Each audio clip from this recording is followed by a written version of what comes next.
Oke, halo semua. Kembali lagi bersama gue, Novia. Dan pada kesempatan kali ini setelah sekian lama, alias kurang lebih 2 bulan. Well, gue udah upload 2 video sih di 2 hari kemarin. Tapi akhirnya setelah sekian lama gue kembali dengan konten buku. Dan gue akan melanjutkan salah satu buku yang ternyata lumayan disuka sama teman-teman, yaitu The Bed of Procrustes, Philosophical and Practical Aphorisms oleh Nassim Nicholas Taleb.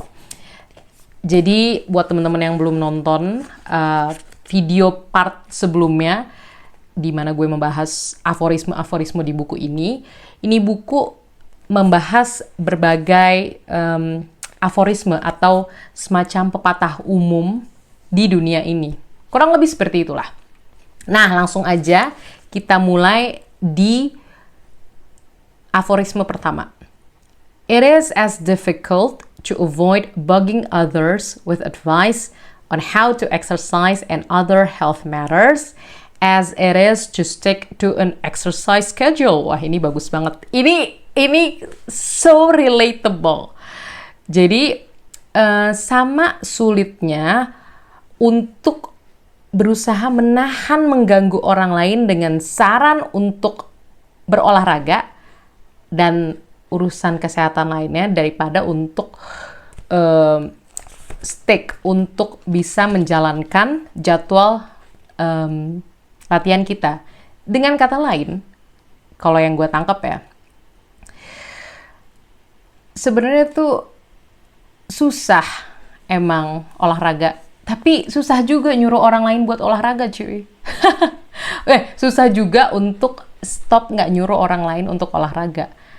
Jadi emang, ya nggak bohong ya, nature manusia. Kadang tuh kita ngeliat, lu tuh harusnya olahraga, cuy, biar sehat, dan sebagainya macemnya.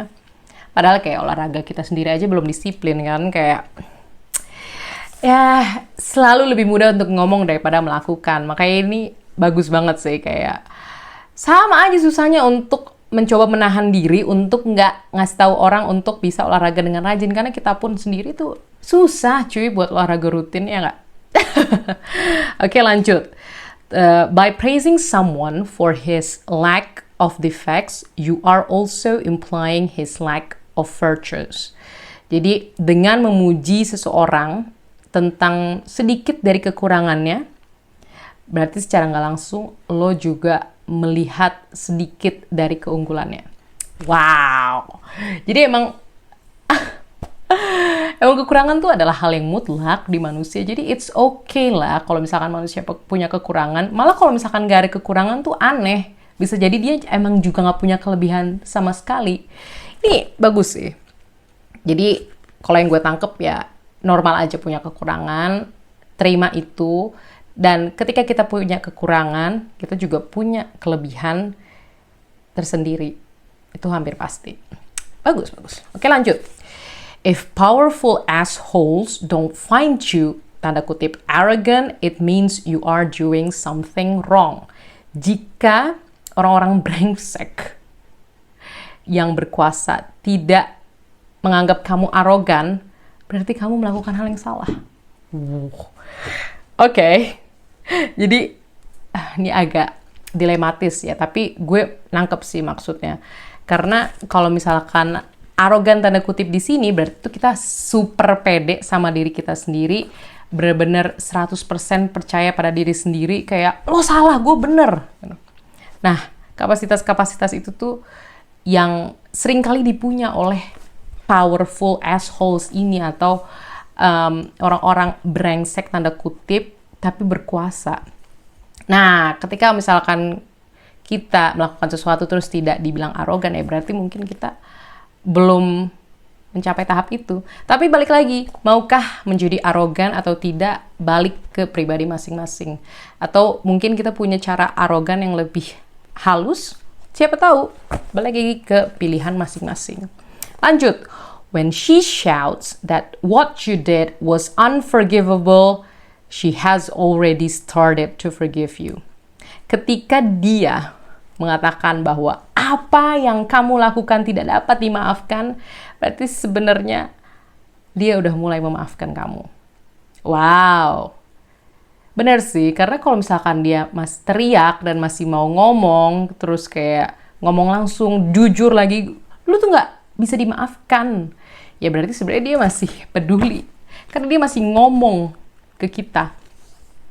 Kalau misalkan emang beneran nggak peduli, diem, ya berarti bener-bener udah bodo amat, udah gua nggak mau maafin sama sekali. Tapi ketika masih mau ngobrol, bahkan masih mau teriak dan jujur, ya mungkin emang ya udahlah, udah mulai pelan-pelan memaafkan karena masih mau ngomong ke kita.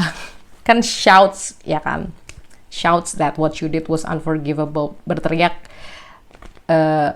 ketika apa yang kamu lakukan tuh tidak dapat dimaafkan. Berarti ya sebenarnya si dia itu peduli sama ente, sama kamu. Jadi ya pelan-pelan dia sudah memaafkan. Nice. Okay. Lanjut. Being unimaginative is only a problem when you are easily bored. Menjadi tidak punya imajinasi, tidak imajinatif, itu hanya akan menjadi masalah ketika kamu mudah bosan. Oh my god, iya lagi. Karena mungkin kalau kita tidak mudah bosan, itu tidak akan menjadi masalah. Karena rasa bosen, ya pasti kita tidak akan imajinatif, tidak akan terstimulasi. Yang gue tangkap di sini adalah, ya udah kita berusaha untuk menikmati kebosanan tersebut ya. Karena itu adalah hal yang wajar, dan justru dari kebosanan tersebut biasanya muncul ide-ide imajinatif. Emang terdengar kontradiktif ya, cuma that's how life is. Hidup tuh emang lumayan kontradiktif ya. Kayak kontradiksi berjalan. Ketika kita bosan, justru biasanya imajinasi-imajinasi liar akan muncul. Tapi ketika kita misalkan mudah bosan, kita akan mencari berbagai hiburan-hiburan baru. Oke, tadi lupa banget storage-nya di-delete. Langsung mati. Ya udah, langsung aja kita lanjut. Jadi, orang tuh merasa gelisah kalau misalkan tahu orang yang dikira lebih bodoh sebenarnya lebih pintar dari mereka. Yang gue tangkap di sini adalah jangan pernah underestimate atau jangan pernah ngejudge orang hanya berdasarkan asumsi-asumsi kita, karena bisa jadi mereka lebih cerdas dari kita. Jadi harus selalu berhati-hati. Oke? Dan mungkin ada sebuah insecurity juga karena gelisah kan, iya anjir ternyata dia lebih pintar daripada gua. Jadi ya udah, oke aja, santuy aja. Nggak usah ngeliat dia lebih pintar atau enggak. It's okay. Oke, lanjut. We call narcissistic those individuals who behave as if they were the central residents of the world. Those who do exactly the same in a set of two we call lovers, or better, tanda kutip, blessed by love.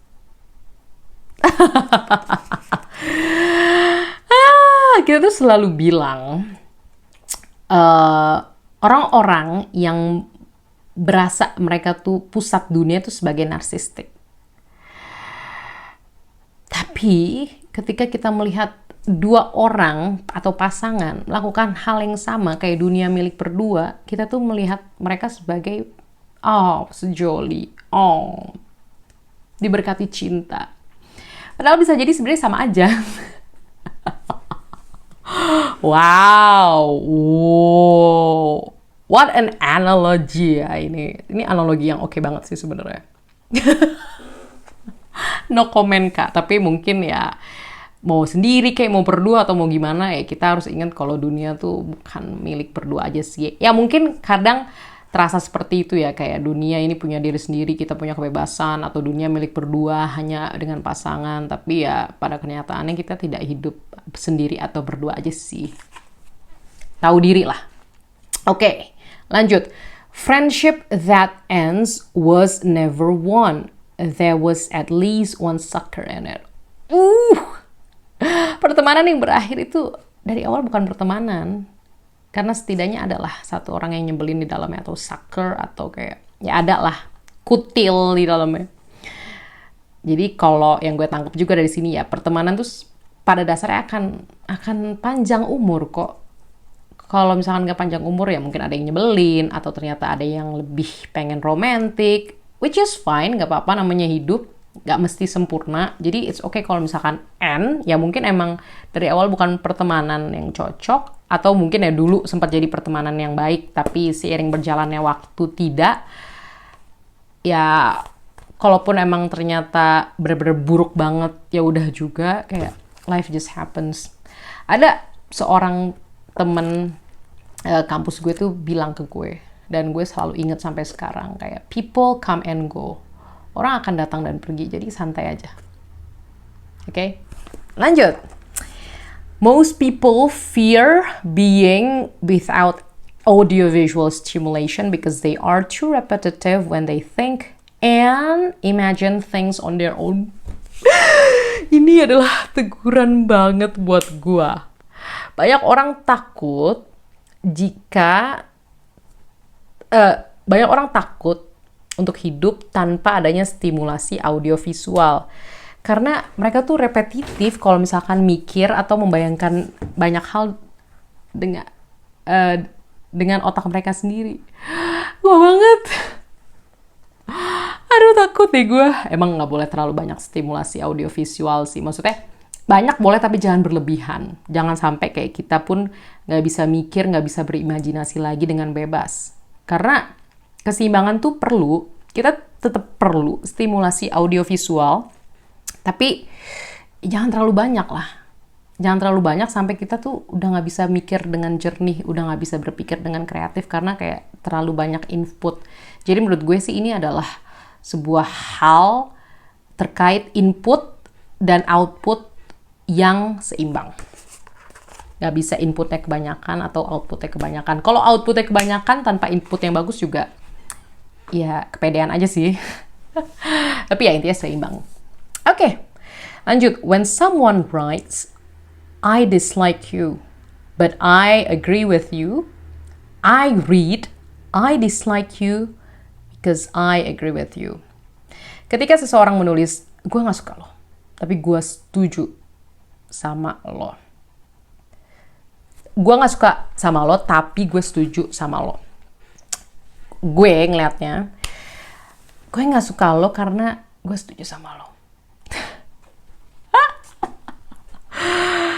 Oke. Jadi intinya orang tuh bisa jadi nggak suka karena kok kita bisa satu pandangan sih. Kita tuh harusnya beda. Kenapa kita jadi satu pandangan? Kok nggak suka sama lu? Karena kita satu pemikiran. Nggak tahu ya, mungkin ada gengsi lah atau apa. Jadi kayak nggak mau disamain gitu loh. Ya kerap terjadi dan menurut gue ya it's normal lah. Bukan masalah yang begitu besar tapi lucu. Lanjut.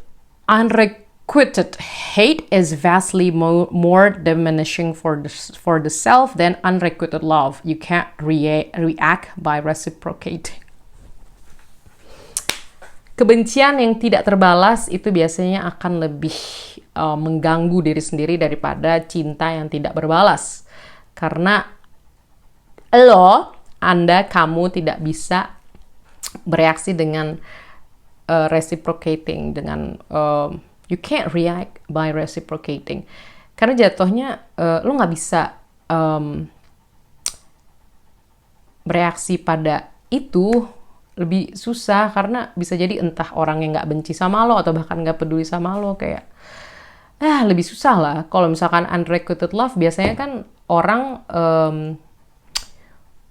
bales ya, maksudnya ngebales tapi mungkin entah nggak sama-sama suka lah atau gimana, at least ada lah balasannya. Cuma kalau unrequited hate tuh biasanya lebih membabi buta, kayak benci banget, kadang udah nggak pakai alasan, dan makanya bisa menjadi lebih mengganggu diri karena cuy nggak ada manfaatnya. Orang yang lu benci mungkin juga nggak tahu lu benci gitu, atau bahkan orang yang lu benci nggak mikirin lu sama sekali. Jadi this is a good one. Oke, lanjut. A government stating, tanda kutip, we will not stand idle in front of atrocities committed by the foreign dictator XYZ, tanda kutip, is typically trying to mitigate the guilt for standing idle in front of more atrocities committed by said XYZ. Sebuah pemerintahan yang mengatakan kalau kita tidak akan diam di depan atrocities, kejahatan yang dilakukan oleh salah satu misalkan diktator A di luar negeri, itu biasanya justru berusaha untuk memitigasi rasa bersalah karena udah diem di depan kekerasan yang dilakukan oleh XYZ. Ini sedih sih, karena yang gue tangkap ya pemerintahan tersebut cuma ngemeng aja. Kalau emang beneran merasa bersalah pasti dibantuin, gak perlu ngemeng gitu. Gak bilang kita tidak akan tinggal diam. Justru biasanya yang kayak gitu malah diem. Sedih sih, tapi banyak terjadi. Oke, kita lanjut. For the compassionate, sorrow is more easily displayed by another sorrow than by joy. Untuk orang-orang yang compassionate, orang-orang yang caring mungkin, yang baik banget, rasa sedih itu biasanya akan lebih mudah diubah dengan rasa sedih daripada rasa senang. Gue agak bingung sih sebenarnya. Tapi gue kayak nangkep, tapi gue agak bingung ngejelasinnya. Kalau misalkan teman-teman nangkep, boleh banget loh bantuin. Karena kayak gue agak bingung. Rasa sedih itu mudah tergantikan oleh rasa sedih lainnya daripada kegembiraan. Karena mungkin yang compassionate tuh terlalu peduli banget kali ya. Jadi hatinya tuh akan selalu empati, akan selalu merasa sedih juga. Jadi rasa sedih tersebut tidak akan tergantikan bahkan dengan kebahagiaan sekalipun. Which is sad. Kalau misalkan emang kayak gini sih, gue nggak apa-apa deh jadi agak jahat dikit, tapi gue bisa ngerasain kebahagiaan dan menggantikan kesedihan itu. Ya balik lagi ke balance. Kalau terlalu baik juga nggak bagus. Karena bisa jadi kita merugikan diri sendiri sebenarnya dengan terlalu baik pada orang lain. Well, pilihan hidup. Lanjut. Wisdom in the young is as unattractive as frivolity in the elderly. Wah, ini bagus nih. Bagus banget, Jir. Wah, gue tersentil. Kebijaksanaan di wisdom, maksudnya kebijaksanaan pada orang-orang muda, itu sama tidak atraktifnya seperti frivolity. Kita langsung cari. Frivolity artinya apa? Frivolity meaning, in the elderly. Frivolity itu kayak kekanak-kanakan pada orang tua. Ya, emang sih unattractive, tapi kalau emang bijak saat muda, terus bisa tetap have fun saat tua, why not? Emang unattractive, but it sounds fun. Itu terdengar menyenangkan, jadi nggak usah terlalu peduli lah. Karena kadang attractiveness atau sebuah atraktivitas, itu bahasa Indonesia bukan ya, sebuah attractiveness aja deh, sebuah attractiveness tuh kadang ya bergantung sama orang lain. Dan untuk hidup kita tidak usah terlalu peduli lah, apalagi dengan konteks kebijaksanaan dan senang-senang gitu, kayak tidak adanya keseriusan. Ya kalau misalkan kita bisa bijak dari muda, ya bagus. Kalau misalkan kita pas tua pun bisa senang-senang, ya menurut gue not bad, why not? Oke, lanjut. Ini bagus deh. Some people are only funny when they try to be serious. Beberapa orang itu baru lucu ketika mereka mencoba untuk serius. Damn! Aduh, ini sedih sih. Kayak baru lucu ketika baru mau coba serius, ya ampun. Aduh. Ini kocak sih sebenarnya. Apa mungkin kayak ada hubungannya sama stand up comedian kali ya? Kayak ketika serius, cari materi dan sebagainya macamnya, baru terdengar lucu. Tapi banyak juga sih stand up comedian yang gak lucu. Yeah, I don't know. Tapi ya gue sih nganggap ini sebagai lelucon aja sih. Kayak pas serius baru kelihatan lucu. Jir.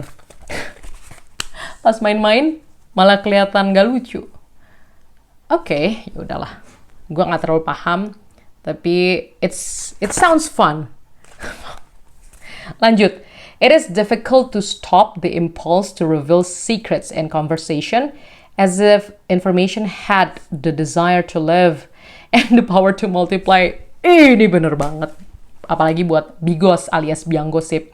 Susah banget untuk menghentikan hasrat untuk mengumumkan rahasia dalam percakapan.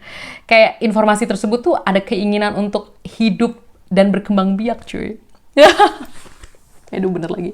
Susah, cuy, buat nggak ngumbar rahasia orang tuh. Kayak rahasia tersebut tuh kayak akan berkembang biak. Tapi ya itulah tantangannya. Tantangan seseorang yang dipercaya atas rahasia seseorang ya. Berusaha untuk tidak ember. Oke, lanjut. Dua lagi, guys. Dua lagi. It is a very powerful manipulation to let others win in small. To let others win the small battles. Ini adalah sebuah manipulasi yang sangat powerful, yang sangat besar, adalah membiarkan orang lain menang di pertarungan-pertarungan kecil. Wow. Wow. Oke. Itu berat. Itu udah speaks the volume. Itu cuy. Oh my god. Ini pengingat banget sih. Kayak mungkin ya, nih mungkin kayak kita sekolah dan saat kerja. Kita sekolah mungkin rankingnya bagus, terus ujiannya bagus, dan sebagainya macamnya. Kayak kita, seneng. Tapi pada dasarnya menurut gue ya, kita tuh baru akan menang, tanda kutip, di dunia kalau kita bisa beneran hidup dengan nyaman, dengan menyenangkan di dunia ini, regardless of our scores back at school, kayak berapapun nilai kita, maksudnya rapor atau kayak IPK kita.